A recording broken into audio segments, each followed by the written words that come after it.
ఎన్నికల్లో కాంగ్రెస్ పార్టీ అభ్యర్థిగా వచ్చినటువంటి పెద్దలు మాజీ మంత్రివర్యులు ఎమ్మెల్సీ గారు జీవన్ రెడ్డి గారు, అదేవిధంగా మాజీ మంత్రివర్యులు మరి పెద్దలు మాట వెంకటేశ్వర గారు, అదేవిధంగా సోదరుడు మహేష్ రెడ్డి గారు, అదేవిధంగా మన మాజీ డిపో ఇప్పుడు ఇండియన్ డెవలప్మెంట్ కార్పొరేషన్ రాష్ట్ర అధ్యక్షుడు చైర్మన్ అయినటువంటి అనిల్ గారు, రాయలసీమ నందన్ గారు, రాజకీయ నరసింహరెడ్డి గారు, మిఠాపల్లి గంగారెడ్డి గారు, ఉప్ప గంగారెడ్డి గారు, శేఖర్ గౌడ్ గారు, మరి బాల నరసింహ గారు, అదేవిధంగా యాదగిరి గారు, ఇక్కడ ఈ మండల వాళ్ళైనటువంటి మన మండల అధ్యక్షుడు ఈ సభకు అధ్యక్షత వహిస్తున్నటువంటి కామరాజ్ గారు, సుమాన్ గారు, గోపి గారు, మోహన్ గారు, రాయరెడ్డి గారు, భాస్కర్ రెడ్డి గారికి, గోవింద గారికి, నిరణ గారికి,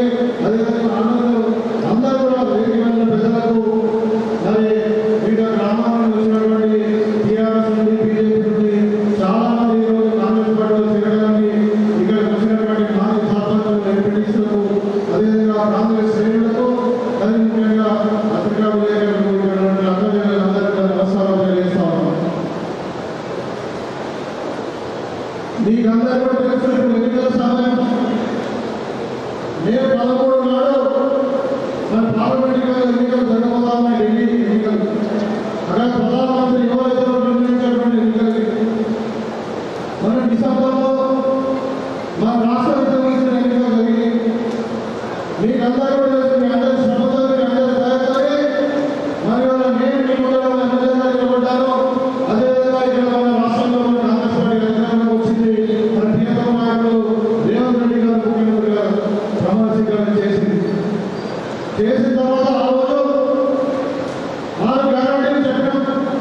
ఇదే ధర్మని గడ్డ మీద రేవంత్ రెడ్డి గారు వచ్చి కూడా ఇక్కడ చెప్పడం జరిగింది. మన బహిరంగ సభలో అది నా మాట కాదు, రేవంత్ రెడ్డి గారి మాట కాదు, అది సోనియా గాంధీ గారి మాట అనే ప్రాబ్లం మాట చెప్పడం జరిగింది.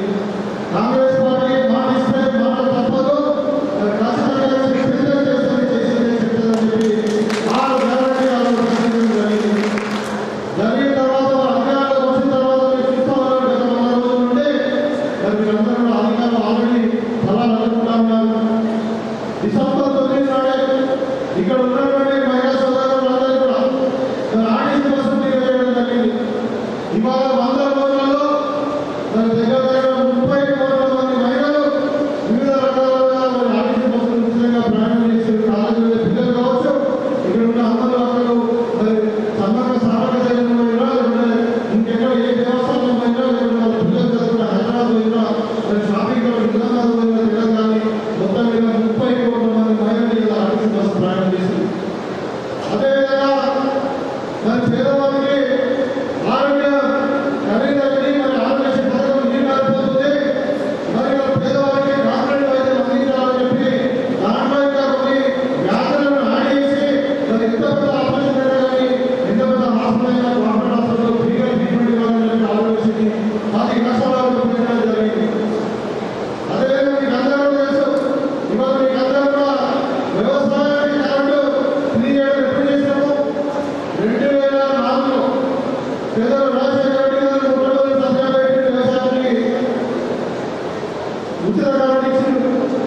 ఇవాళ వాళ్ళ ఇంటికి కూడా ఉచిత కరెంటు ఇస్తామని చెప్పి 200 యూనిట్లు ఇస్తాము. మీకందరూ కూడా 0 యూనిట్ వస్తా ఉన్నది, 200 యూనిట్లు కరెంటు. మరి అదేవిధంగా 500 రూపాయలు సిలిండర్. గతంలో కాంగ్రెస్ పార్టీ అధికారంలో ఉన్నప్పుడు 450 రూపాయలు సిలిండర్. మరి మోడీ గారి పరిపాలనలో ఏమైంది? 1200 రూపాయలు సిలిండర్ చేస్తే పేద ఆడపడుచులకు ఇబ్బంది అవుతుందని చెప్పి కాంగ్రెస్ పార్టీలో సబ్సిడీ ఇచ్చి 500కి సిలిండర్ ఇస్తాం. మీరందరూ ఆల్రెడీ చూస్తూ ఉన్నారు. అదేవిధంగా మన రాష్ట్రపతితో మహిళా సోదరులకు మీటింగ్ పెట్టారు. పర్యటనలో మహిళా సశక్తి మీద కేసీఆర్ రావు చెప్పాడు, ఏమన్నాడు? మహిళలకు వడ్డీ లేని రుణాలు ఇస్తా అన్నాడు. ఇచ్చిన వడ్డీ కాబట్టి మితి వెళ్ళిపోయి అన్ని అప్లపాలని మీరందరూ మహిళా సంఘాలందరూ. కానీ మహిళా సశక్తి పేరు మీద 1,00,000 కోట్లు ఒక్కొక్క మహిళా సంఘానికి 10 లక్షల రూపాయలు జీరో వడ్డీతో ఇస్తామని ప్రకటించడం జరిగింది. మీకు చేసినటువంటి ఉత్పత్తులు కూడా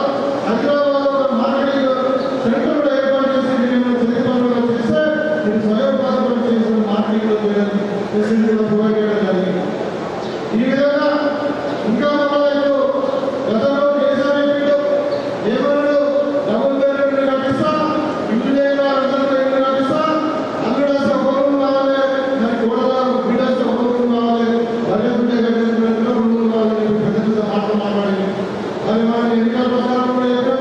ఎక్కడైనా కానీ ఊళ్ళో చూస్తే కదా ఏ ఊళ్ళో తీసుకోండి, ఉన్నది తీసుకోండి, దుబ్బాక తీసుకోండి, రామలు తీసుకోండి, దగ్గర తీసుకోండి, మన మండలంలో ఎక్కడైనా కానీ డబుల్ బెడ్రూమ్లు వచ్చినా ఎక్కడైనా పాత ఇంద్రమయ్యే.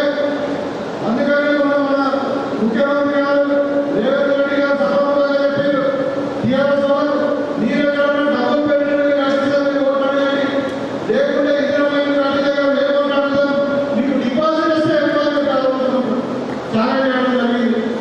ఇవాళ చూస్తే మనకు మరి ప్రభుత్వం బడ్జెట్లో 22,000 కోట్లు పెట్టి మరి ప్రతి కాన్స్టిట్యూన్సీకి 3,500 నుండి 4,000 వరకు ఇందులో ఇల్లు కట్టుకోవడానికి మనం ప్రణాళిక సిద్ధం చేసుకుంటాము. ఈ ఎన్నికలు కావాలని అధికారులు వస్తారు. మీరు గతంలో చూసిన అభయాసం పేరు మీద ప్రజాపాలన పేరు మీద అభయాసం వరకు మీ ఇంటిగా మీ గ్రామ పంచాయతీ వచ్చే అవసరం మీ అందరూ కూడా అప్లికేషన్ తీసుకోవడం జరిగింది. ఎవరు మండల ఆఫీస్ పోలే, ఎవరు ఇంకా ఎక్కడ ఆఫీస్ పోలే, మీ దగ్గర వారంలో అధికారులు వచ్చి మీ దగ్గర అప్లికేషన్ తీసుకున్నారు. ఇవాళ 10 సంవత్సరాలు దర్శనంలోకి ఏ ఒక్కరు కూడా కొత్తగా రేషన్ కార్డు రాలే. ఇలా కాంగ్రెస్ పార్టీ సిద్ధంగా ఉంది, కొత్త రోజు రేషన్ కార్డు కూడా కొత్తగా పెన్షన్ రాలే, పెన్షన్ ఇవ్వడానికి సిద్ధంగా ఉంది, ఇందులో ఇల్లు కట్టించడానికి సిద్ధంగా ఉంది. ఈ విధంగా మరి 100 రోజుల్లోనే అందరూ చూసి కూడా ఇప్పుడు కాంగ్రెస్ పార్టీ రావడం వల్ల ఏ విధంగా లాభాలు జరిగినాయి. గతంలో రైతులకు మరి రుణమాఫీ చేయడం జరిగింది కాంగ్రెస్ పార్టీ ఎకరాలలో. మరి కేసీఆర్ 10 సంవత్సరాలలో ఎక్కడ కూడా రుణమాఫీ చేయలేదు. ఇవాళ మళ్ళా 2 లక్షల రూపాయలు రుణమాఫీ చేస్తామని చెప్తున్నాం. ఆ ప్రాసెస్ కూడా ప్రణాళిక కూడా జరుగుతా ఉంది, జాగ్రత్తలు మాట్లాడుతూ ఉన్నాం.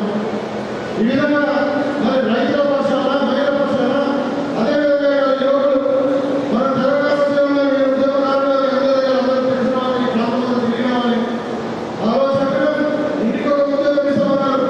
మన తెలంగాణ వస్తే అందరూ కూడా ఉద్యోగం వస్తాయని చెప్పి నీళ్లు నిధులు నియమాల పేరు మీద ఇవాళ ఏమైంది? 10 సంవత్సరాలు కేసీఆర్ పాలన మరి ఒక గ్రామంలో ఉద్యోగం రాలేదు. ఇవాళ కాంగ్రెస్ పార్టీ వచ్చిన 100 రోజుల్లోనే 30,000 మందికి మరి ఉద్యోగాలు ఇవ్వడం జరిగింది. 30,000 మంది మీరు గమనించండి. మరి ఈ విధంగా ఇవాళ ఉన్న ఈ ఆదాయాలనే కాకుండా నిన్ననే కూడా 6వ తారీఖు నాడు మన బీఆర్ఎస్ నాయకులు రాహుల్ గాంధీ గారు తుమ్ముకూడ